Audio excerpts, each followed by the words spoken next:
And I'll tell you about this mixing session. It's really fun now to put it all together and let you hear it. Recording it was one of those things where it was epic and insane. It was like recording a motorcycle gang in one dude.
We're going to be finishing up our tracking session of Hunt Sales.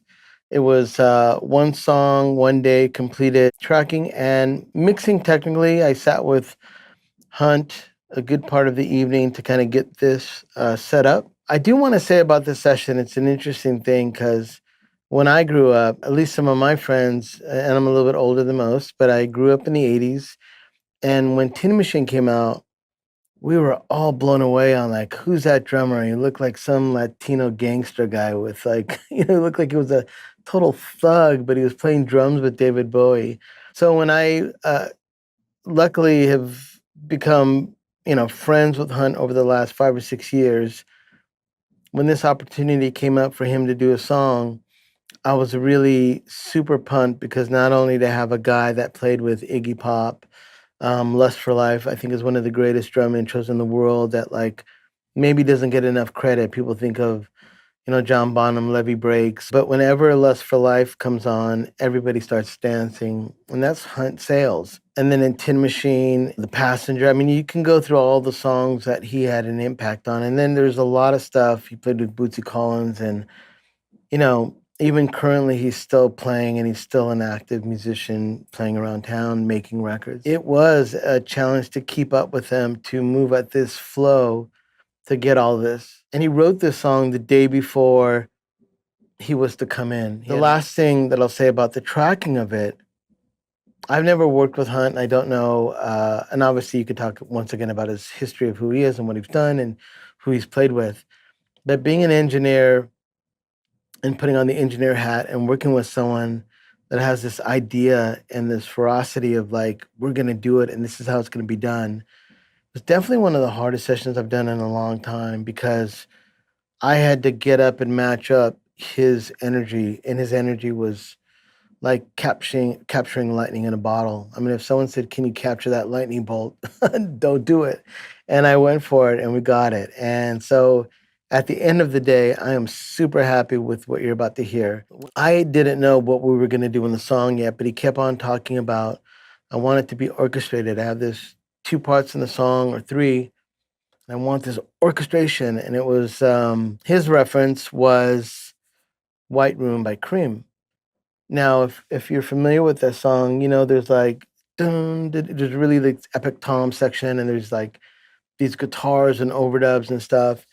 And when I saw Hunt play, I didn't really understand how he was going to orchestrate this thing. But one thing you should always, my tip would be for any engineer, for any producer, is to remember, sometimes the artist, not sometimes, most of the time, the artist is always right and correct. And if I would have, when he played his first part, when I'll show you a little bit the orchestration I'm talking about, as we started to make it, when he made the first one, I think even he admitted, I think this is wrong. And I thought kind of the same thing too, but I remembered I was working with Kim Deal from the Pixies. She had a band called the Breeders. I was in this exact moment where I had told Kim, I think that note's wrong. And she continued to make these parts, and then it was right. And then I felt silly because my first response was not right, and she was correct. And that was the coolest thing I've ever done. So when I saw Hunt doing almost the same thing as Kim, I remembered not to say anything as an engineer and let him follow through. And I think he would be the one to say, hey, I think there's something weird. And then maybe you could, like a detective, follow back to where I thought it went off the tracks. So it was a lot of lessons in this session with Hunt, and a lot of remembering of how it is to work with an artist that has a specific idea and a sound. And then as an engineer, you have to make them happy. So I think Hunt, definitely when he plays everything, he has an original sound. Luckily for me, when I hit record, that was the only time he played drums. So we waited like a day, set up, he's coming in, I got the song I'm gonna play. He hopped on the drum set, threw down like a rough guitar to a click, and just slammed out these drums like boom, one take. And I made that mistake of saying, I'm not sure. And he's like, what? He came in here, sat here, and he's like, that's the take. And right there was my first lesson of just shut up, let this guy do what he's gonna do. And when we went to mix this, he says, hey man, can you put a reverb on the kick drum? But his way of using it was really interesting.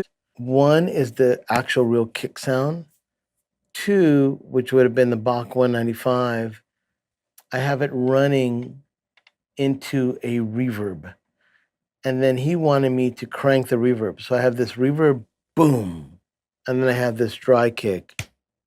And that's his mix of his drums. And that was really cool. It was something that I've done before, but not so aggressively, even though I do crazy bands. But that style that he wanted to make his kit sound like was just great to see a guy that's been playing drums for years and put it together. So here's the drums, a basic kick. So this is a kick, the snare, overheads, and the rooms. And I'll add in the rest of the stuff in a second.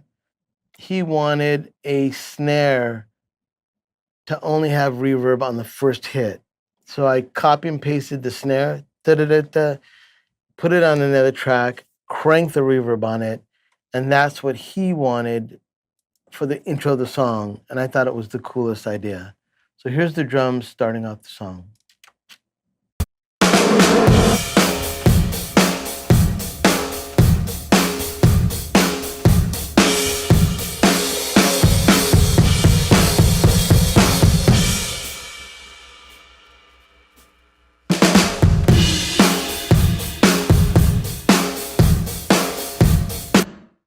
It's really, you're going to see a lot of kick drums. It's because he had a very specific idea of how he wanted his drums to sound, and then I had to figure out a way to do that. So this is the kick drum with the reverb on it by itself. I'm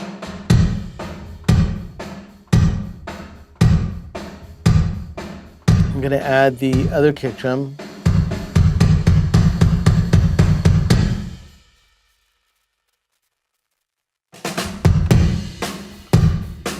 So now you have two dry kick drums, one reverb kick drum, and then I have like a boom kick drum. Once you put the kit together, it sounds, I mean, like I said, I only got one take, so I had to get it right. Here is his kit kind of broken down to where it doesn't have the reverb kick drum on it.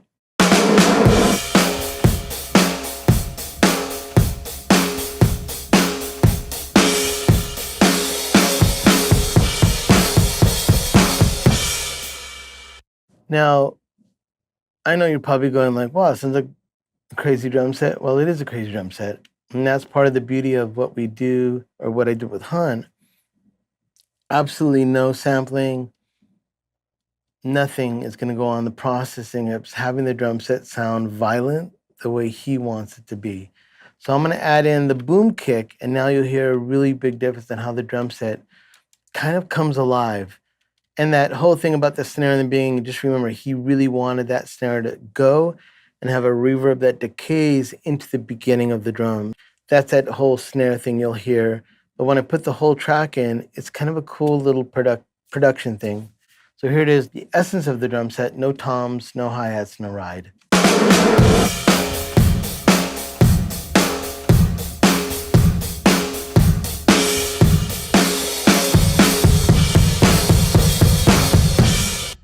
I'm going to add in everything now. And you can tell when I had the kit raw without the reverb kick, it's cool, it's percussive, it's very raw. There's no EQ, it was just a raw recording of his drums. But once you add that reverb kick that he was really wanted in it, it's kind of crazy on how cool it comes out.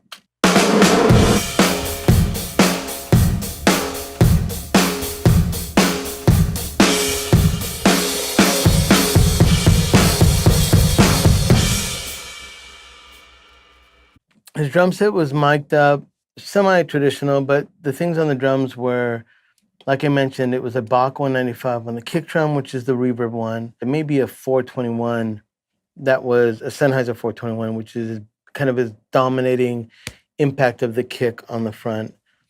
The snare was a 57. The bottom of the snare was a 414 with a brass capsule. Toms were Audio-Technica's 2030s, a discontinued microphone, but it's one of my favorites.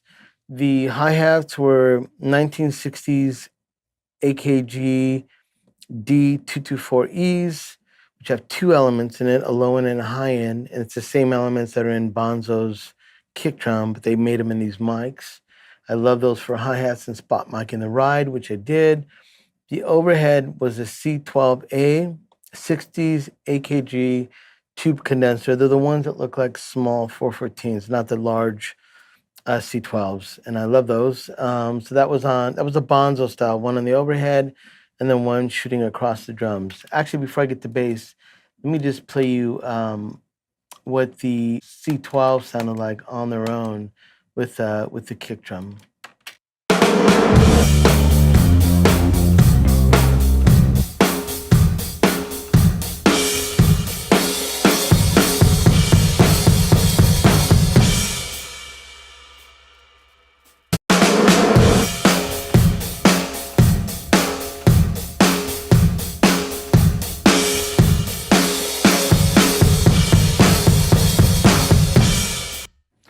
thing about people that record and mix, because I got to engineer it, I know what he sounded like, so I don't have any expectations of, oh my God, I got to get these drums and make them sound like this thing.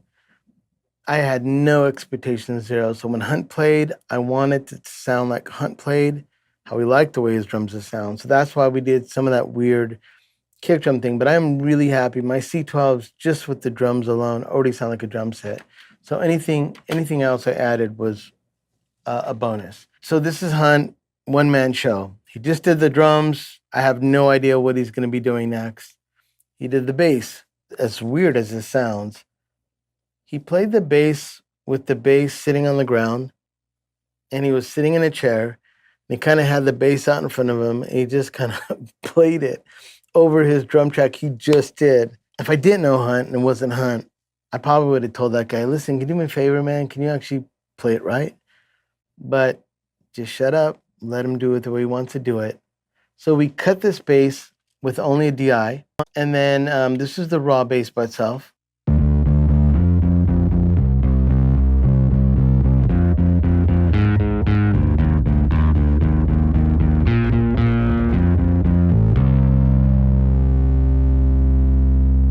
Now, some of you may hear that and go, that is just terrible. But he wanted it just like that. And I knew that when we put it all together, it was going to be just part of the flavor of the track. So that's his distorted bass. And then after we did that bass, he's like, hey, can you do me a favor? Can you put a chorus on that bass or a flanger? Now, I don't know what the song's going to sound like. So I grabbed this flanger that I've used before, but I didn't expect it to have such a crazy cool impact with the DI bass. And what we did is, I'll let you hear it.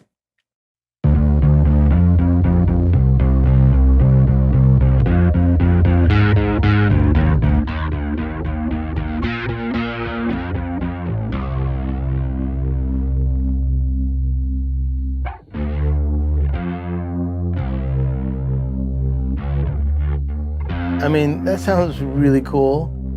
So now I add the DI bass in.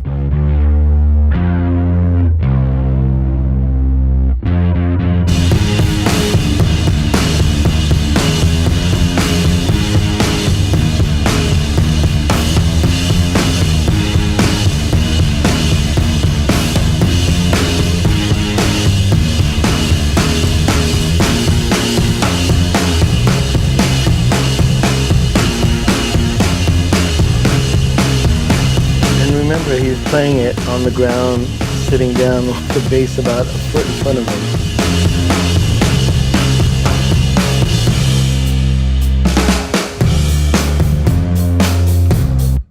Now, it's undeniable, once he plays bass over his drums, it's so mean. Well, for me, and like I said, this is all just a grain of salt for you. This may not be your style. So he had the flavor of being like Cream White Room.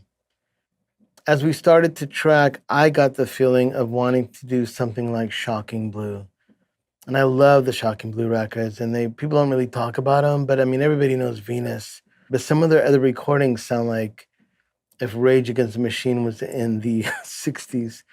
Incredible drums, and it was just bold and forward. So halfway through this recording and mixing, I started to think about things with reverbs, and he's thinking Cream, I'm thinking Shocking Blue. We're both two madmen in a, brewing up something that's going to be crazy. That bass sounds super crazy cool.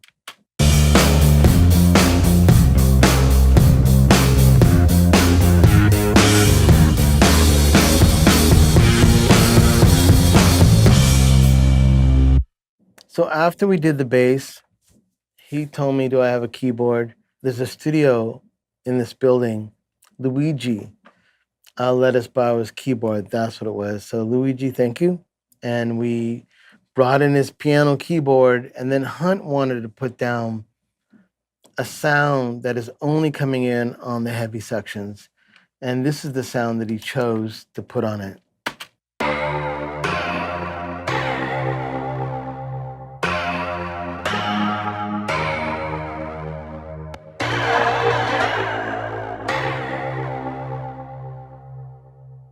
So now we have the synth bass, we have the cool chorus bass, we have a DI bass, and then we got these badass heavy drums.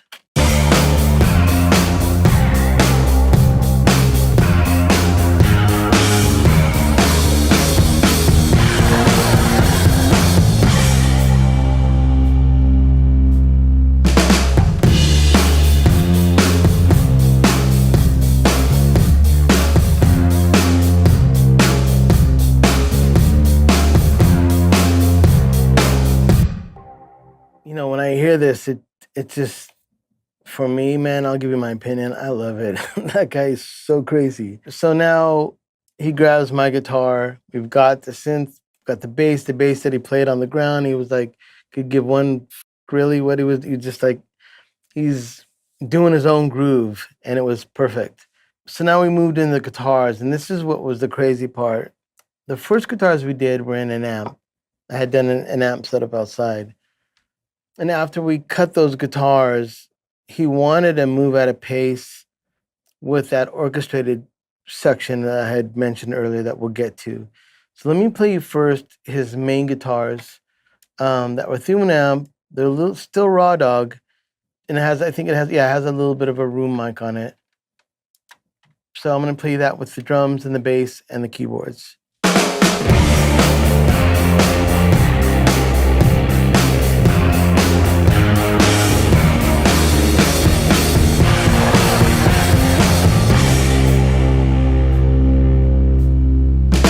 So as you're building this mayhem, and like I said, I tracked it, so I got to witness this. Yeah, it was like watching a car accident in slow motion, but somehow it was going to turn out all right. It was like Evil Knievel. It's just, he's going to munch it, but come on, Evil, you got to make it. Don't break all your bones. So that was this kind of mix and session.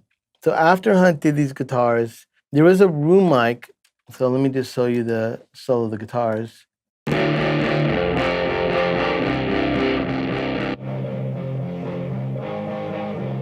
So that's a room mic with a guitar with it was a Sears Twin 12 amp. Now these guitars were the same miking of it. I had two mics. I wanted to get a crazier sound, so I just got one of the mics and I delayed it a little bit. I'm gonna say the one of the main mics was probably a Beyer 201, and the other one was probably an Altec. And I put some cool things on the guitars. I have a delay. One of my favorite EQs is the Eddie Kramer EQ that is just so bumping. You just put it on, it just does something really great to guitars. A Bluey, and I have a little bit of a de-esser on the guitars. What am I cutting? It looks like about 7K. I'm just bumping it down a little bit. So this is a guitar with nothing on it.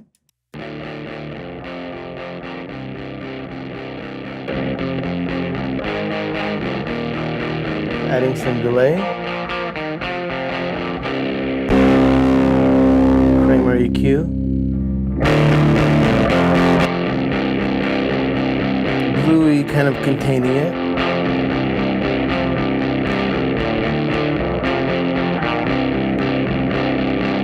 As you can see, I'm still slamming it. I know illegally too crazy, it's all in the red, but get used to it. It's gonna be like this the rest of the show. So all the guitars were kind of treated that way because after he cut these guitars on an amp and I had microphones, he moved into the orchestrated section. So the next thing he wanted to do was to do a guitar that phantoms the ones we just did on the amp. And this is the DI guitar straight from my pedal board, which had a Rat, an old 80s Rat, a Ibanez DDL delay, an Echoplex. That was an EP3. I think it was a full tone drive. It's this orange one. I always forget the name of it. So he was running into that. And then because he wanted to move at this, come on, let's get it going. I just plugged them into a DI, put them into my Neve, and we went. And every overdub was just bump, tick, tick, TT cable into another channel until we built this guitar part. So here is the DI guitar that is not an amp, and this is the beginning of what would be the storm or the orchestrated part.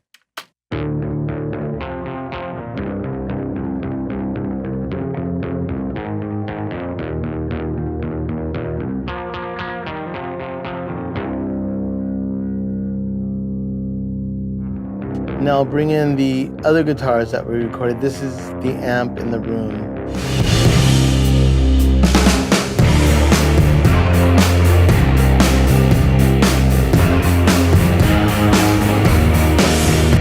So now we're cooking.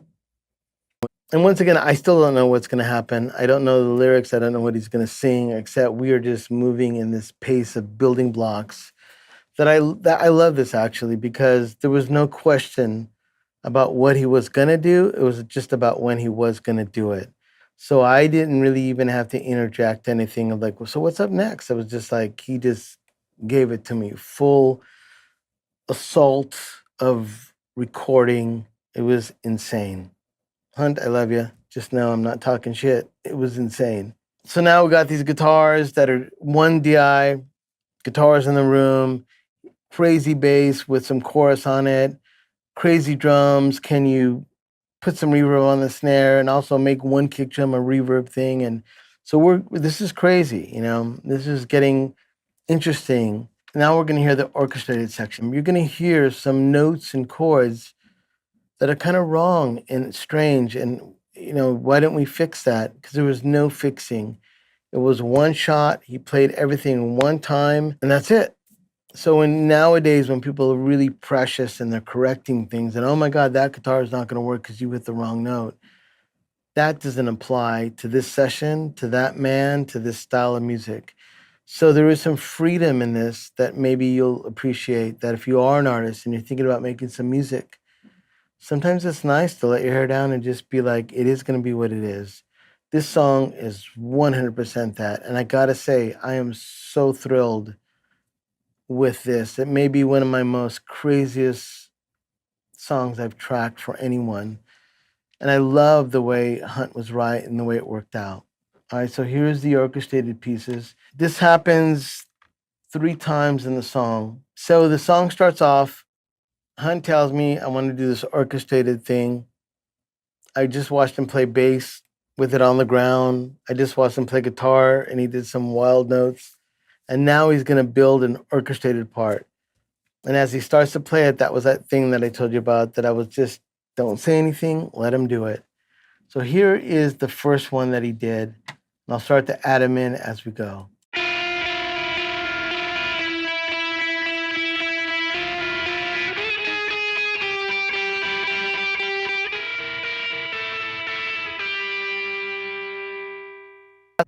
That's where you're supposed to jump in and go, hey, dude, can you play that again? But guess what? You don't tell Hunt to play it again. He just plays another part. Put it on another track. Or as he says, put on another track. All right. So I open up the second track. Here's 2 guitars.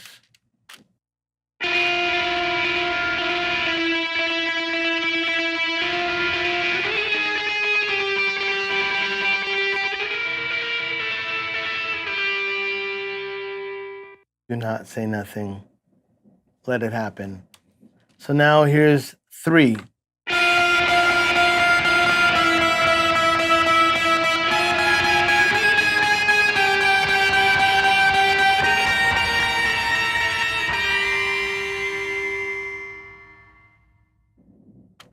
Wow, it's starting to come together. And that it was interesting as he built it, even though I will say maybe he doesn't know what he's doing, but there is something that he knows when something sounds good. So when he did that third one and he got that really high note in there, that was something that he always told me, make sure that one's loud, make sure that one's loud. So now, as you can tell, those first 2 guitars, which are, what's going on? He does this third one.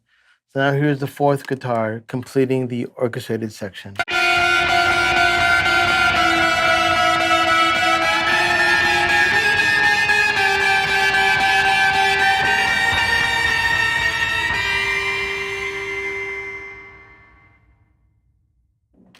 All right, now we got 4 guitar parts, and I'm just sweating bullets. I'm like, next one, next one, next one. And he's just, nothing is being done twice. And that's starting for me to sound really fucking cool. So then there's still two more. So then he says, open up another track, Manny. Here we go. Here is 5.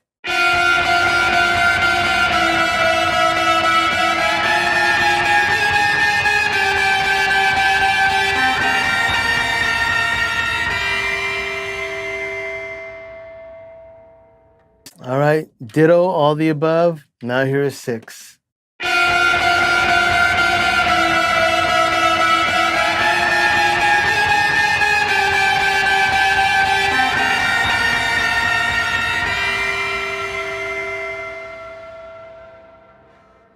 So, in the context of the song, I would say beauty is in the eye of the beholder. I'm going to say that it sounds awesome in the song. Hearing it on its own with some of those questionable notes, if you were to correct any of those, you would kill the mojo of what he just did. So that's the important thing about recording, I feel, is to really capture what the artist makes him happy. And a lot of times, or I'll say 100% of the time, it's going to be bumping. So here's the drums and then the bass with the anarchy of those guitars.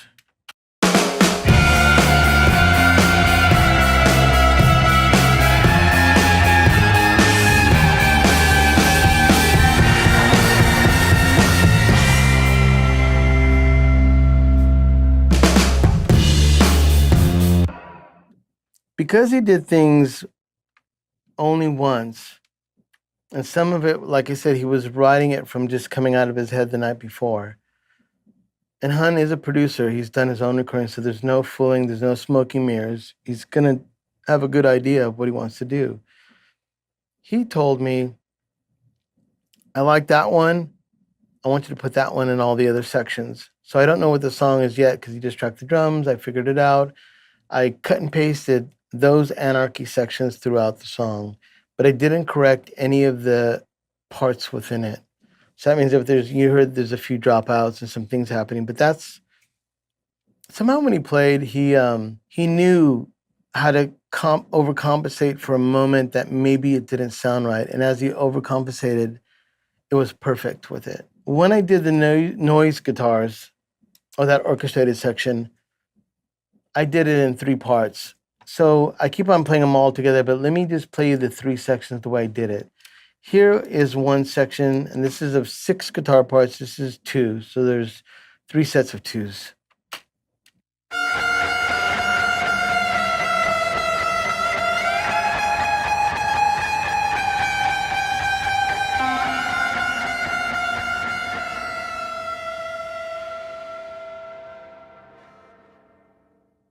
Those 2 right there, one of them, he played a slide, and it wasn't a slide. I think it was, I don't remember. He grabbed something in the studio that was symbolically like a slide he can put on his finger or hold with his hand, and he did just the notes with the slide. So if you're a guitar player and you're thinking about doing a cool overdub on a song, you do your melody, playing it with your fingers, and then overdub a slide over the top and pan those, and it's pretty crazy on how cool it came out. So lesson learned, take a note.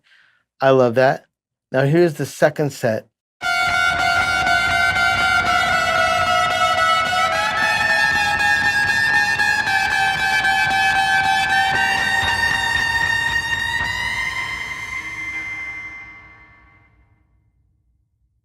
All right. So I don't need to play the first one because that was the one I started out with. So that gives you an idea of the quote orchestrated section. So after we did those guitars, he wanted to do a guitar solo. Now, once again, I don't know where the solo was going to happen because he hadn't sang on it. So we found it.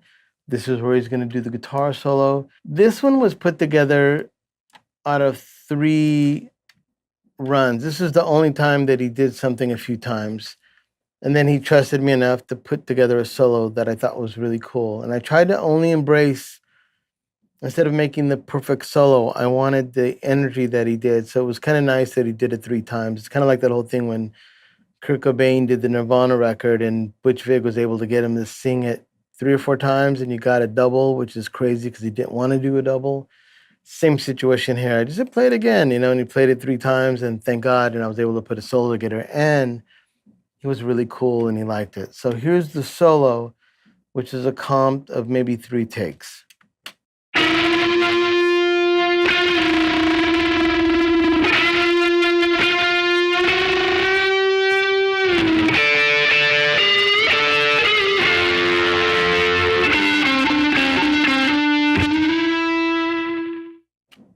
So in the context of the song,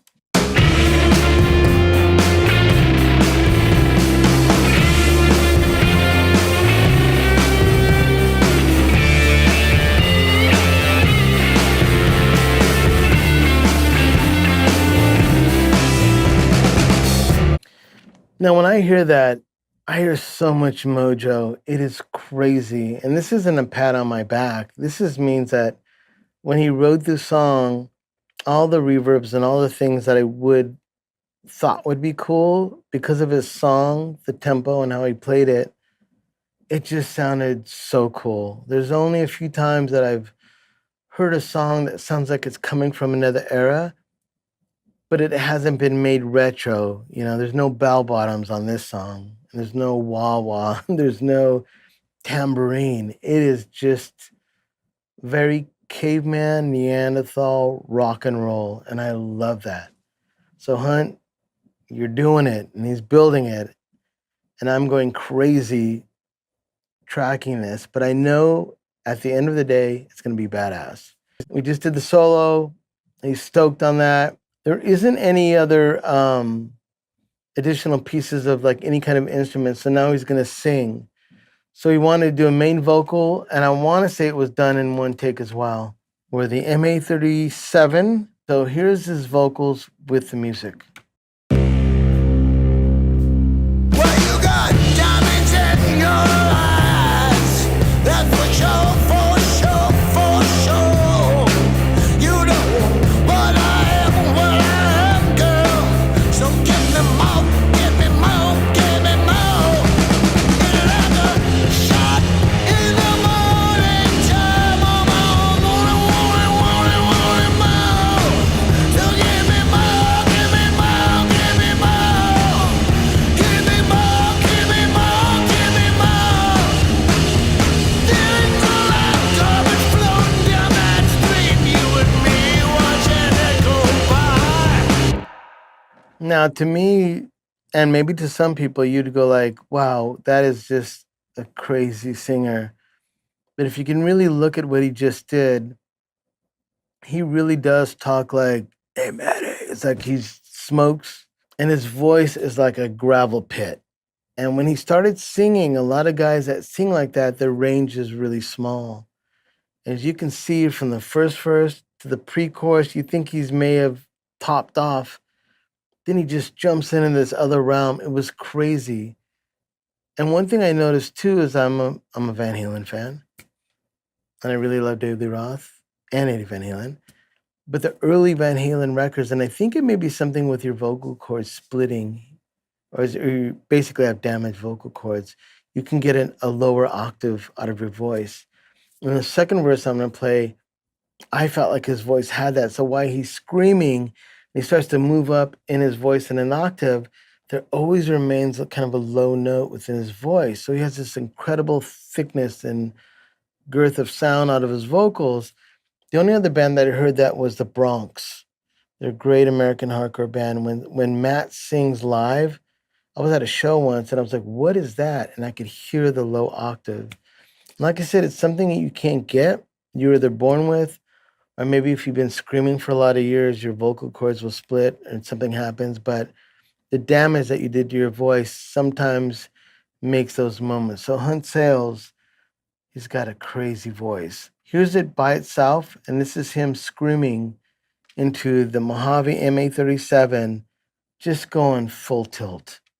Well, you got diamonds in your eyes.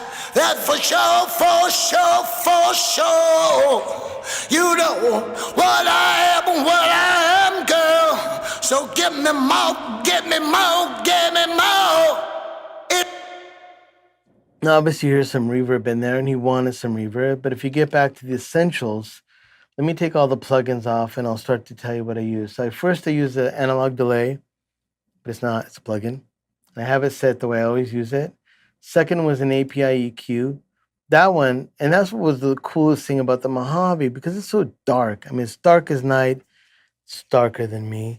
It just accepts EQ so great. So I just cranked all the upper frequencies and I cut all the lows. So it was like a hot knife through butter, just cuts right through the mix. So here's his vocal without anything, and then I'll start to add the elements. Well, you got diamonds in your eyes. So this is a raw tube microphone. He's screaming full tilt. You know what I am, girl. So give me more, give me more, give me more. It's like a shot in the morning time. Now, when you hear that mic, you're gonna go like, wow, that is dark as night. And for someone that is not familiar with older tube mics, and I'm not saying like I know it all, there's plenty of cats out there that know way more about old mics than me. But I do remember the darkness of some mics is why people eventually went to like Sony's and some of the more faster, almost like the transients. It's almost like a Neve. A Neve is like quicksand, and an API is like faster and bolder. I mean, preamps and mics are kind of the same. Considering that I got gravel voice, Hunt singing, I'm gonna add the delay and then I'm gonna add EQ to it. So now I start to get it closer. And like I said, because I love this mic, it's really flexible. So I just happen to crank the EQ on it because his voice is asking me to put more EQ on it. But if I had like a female vocal or male vocal, someone not singing as gravelly as him, I probably wouldn't be cranking it so hard. But here's with the EQ on. Well, you got diamonds in your eyes. That's for sure, for sure, for sure. Obviously, I'm blasting it, but I already know I'm going to put some other plugins that are going to start to tame it. So my plugin sequence is crazy. I'm not saying follow that, but for me, as I started to build the track, I was just reaching for stuff as I was sitting here with them. Like, what can I do? I'll put that on it. I'll put that on it.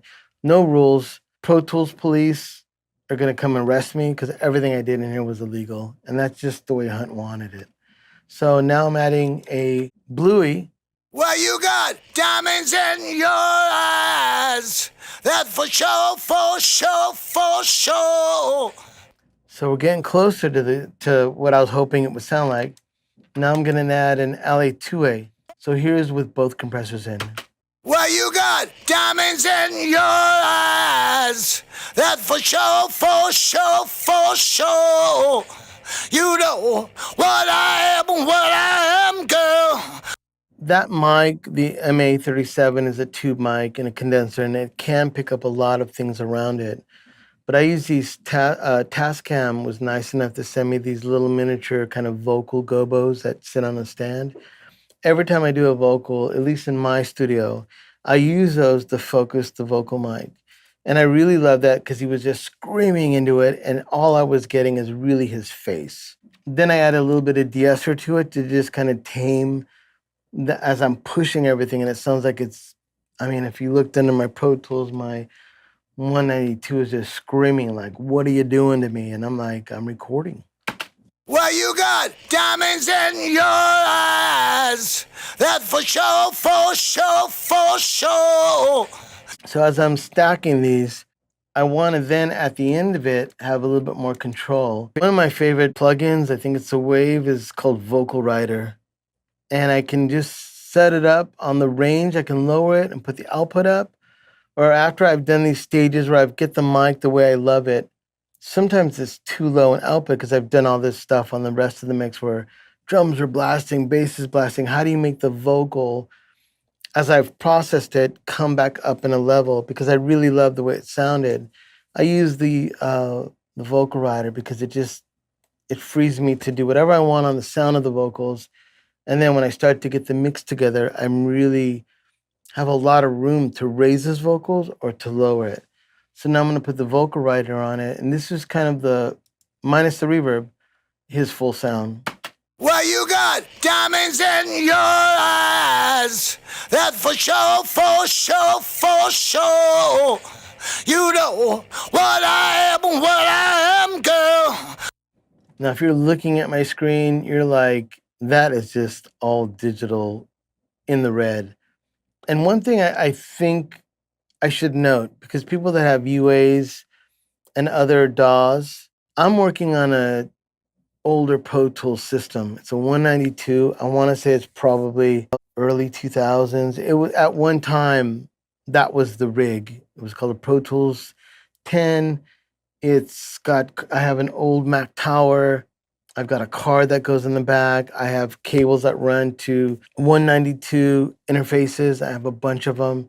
I love the way this system sounds. And if you can tell looking at my plugins, I am just shredding things in red and you can probably hear distortions. But I just love the way it sounds. And I think that if the levels don't match up and on your DAW starts to distort or get digital distortion, go ahead and lower it down and get something that matches the threshold of your own system. I do think they're all different. And obviously, at one time, this was the state-of-the-art $40,000 system in all the pro studios in LA.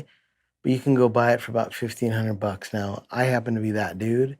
So definitely when you see my mixes and you see stuff just slamming and crazy, I do think there's a little bit more forgiveness in my DAW and in my Pro Tools and in my Pro Tools 10 and in my mind. So I'm just kind of like gonna go for it. So his vocals are crazy, they're slammed. I'm like throwing it into other things that are just making it crazier and crazier and crazier because the music has already gone full tilt and I'm just trying to match the vocals.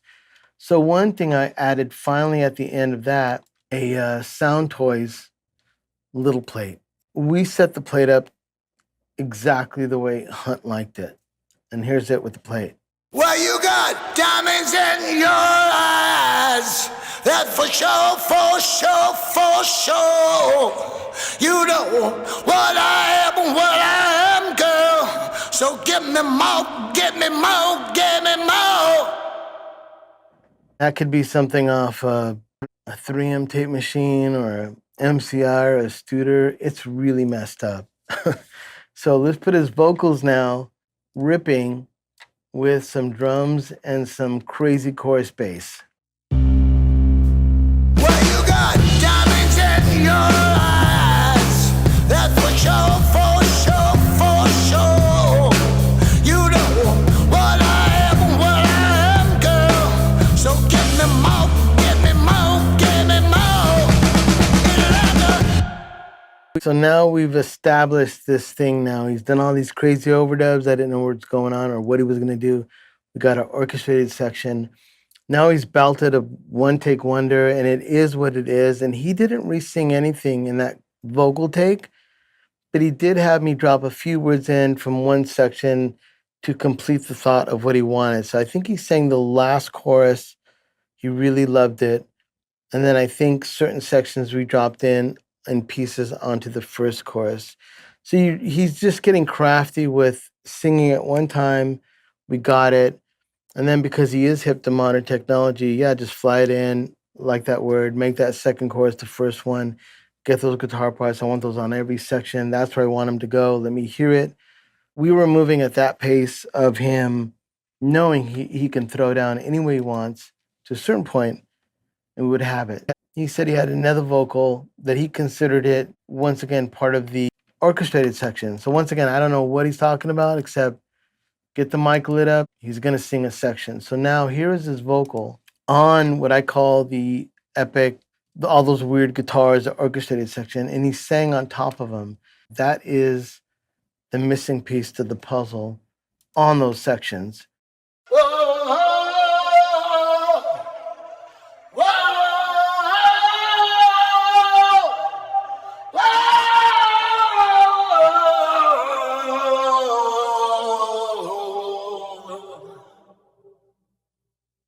I mean, that's a crazy thing. And I know people can use plugins all the time, but I really wanted something kind of classic.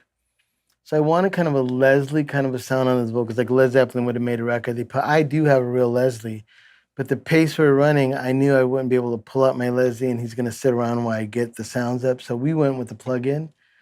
but I thought it was really cool. And it was called I think it's a Wave 2, comes with Pro Tools, Air Chorus. And we just once again messed around until he thought it was cool. I also stacked on that chorus a Brigade chorus by Universal Audio, which is kind of the classic, I think it was called a C1 by Boss. And if you see the screen, it looks like a funky pedal. But so I had those two choruses kind of fighting each other. Of course, we love the Little Plate by Sound Toys. I have almost the same vocal chain, the compressor, EQ, de-esser. And the last thing I contained it with was the vocal writer. So here's his vocal that he put on the last thing on the song.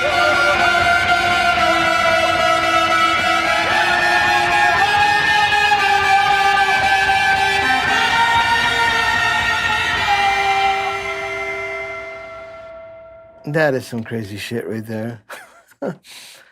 So here's the drums, the chorus bass. I'm just gonna open up the track. Everything's on now.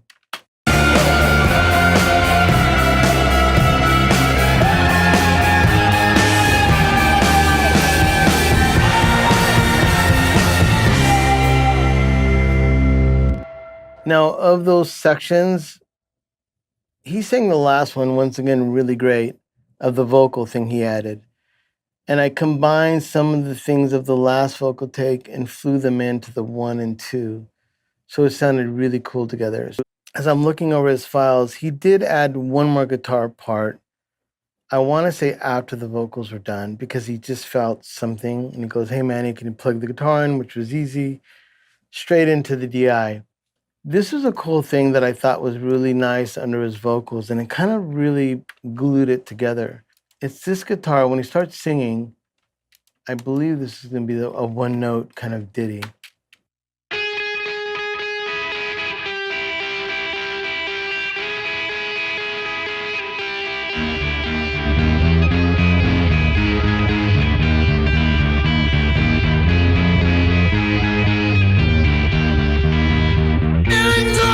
Garbage floating down that stream, you and me watching it go by. You said you were through with the junkies and the thieves. They're with me tonight. And as you can tell, the first two notes are almost like a strange minor. You would think it wouldn't work, but it's just like a shot in the morning time.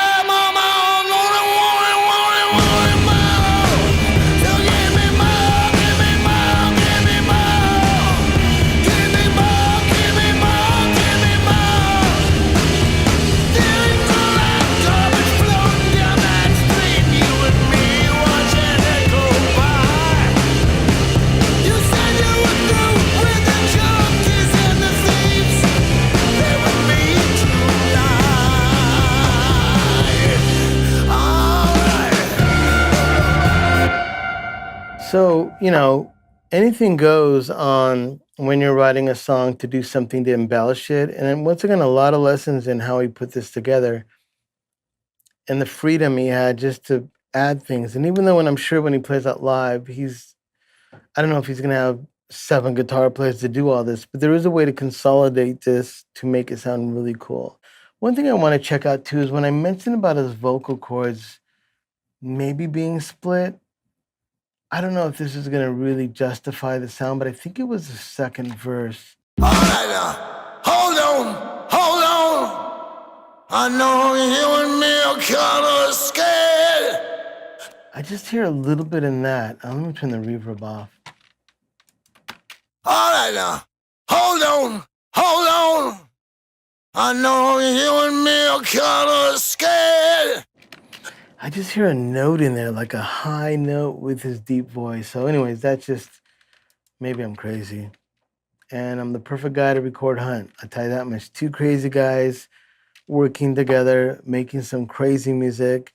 The last thing, if you follow some of my stuff that I've done on mixing, I'm just going to say that my mixes and how I set them up, they're going to be crazy. Don't even think that you're going to find some kind of rational, like, what did he do? Why did he do that?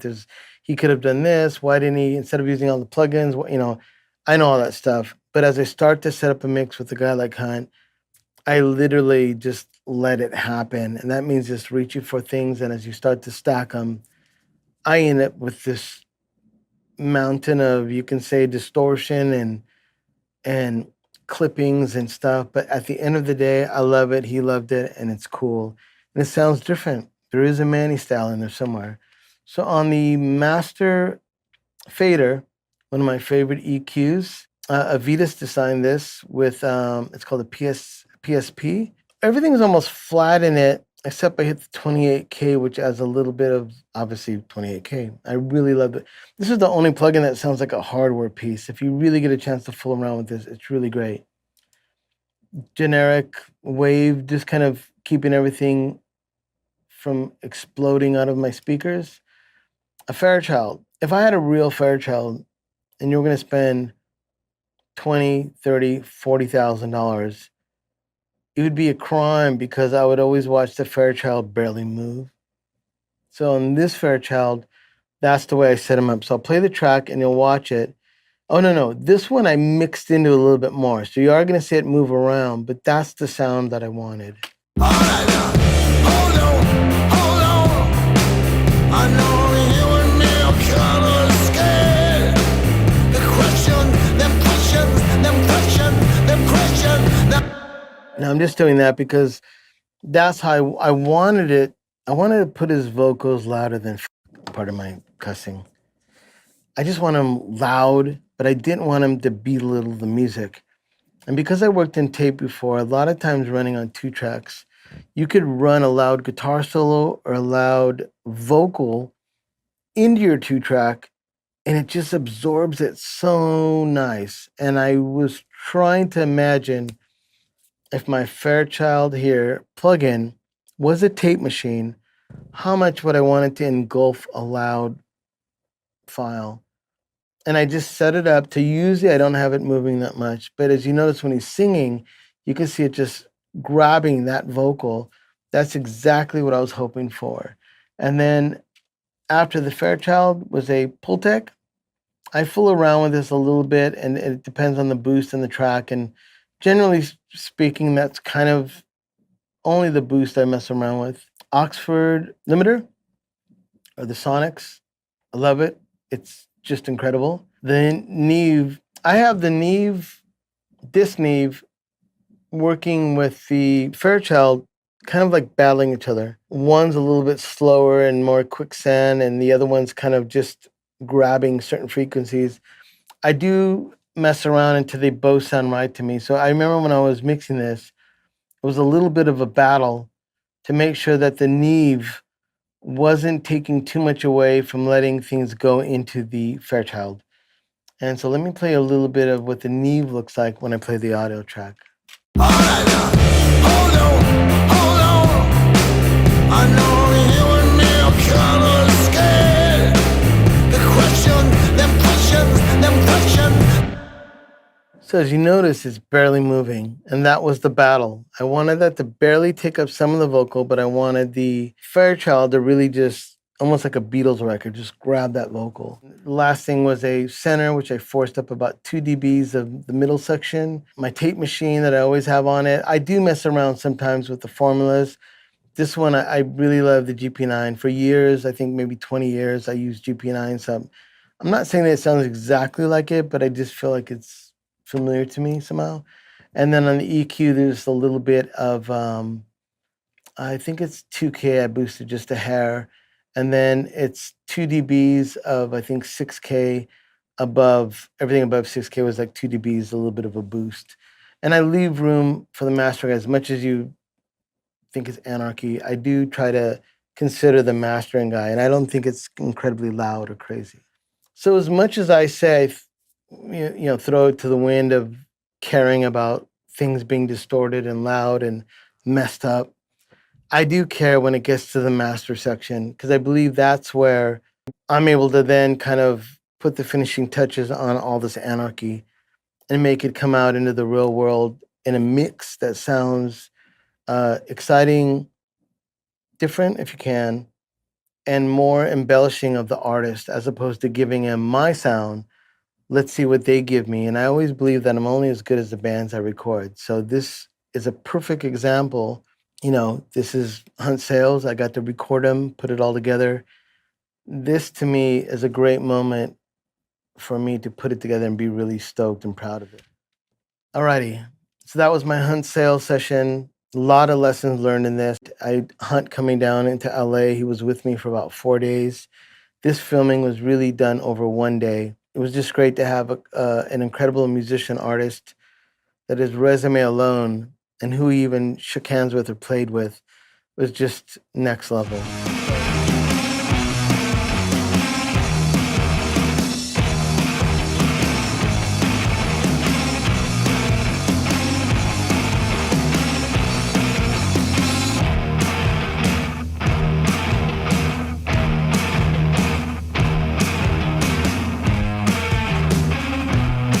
We're gonna get now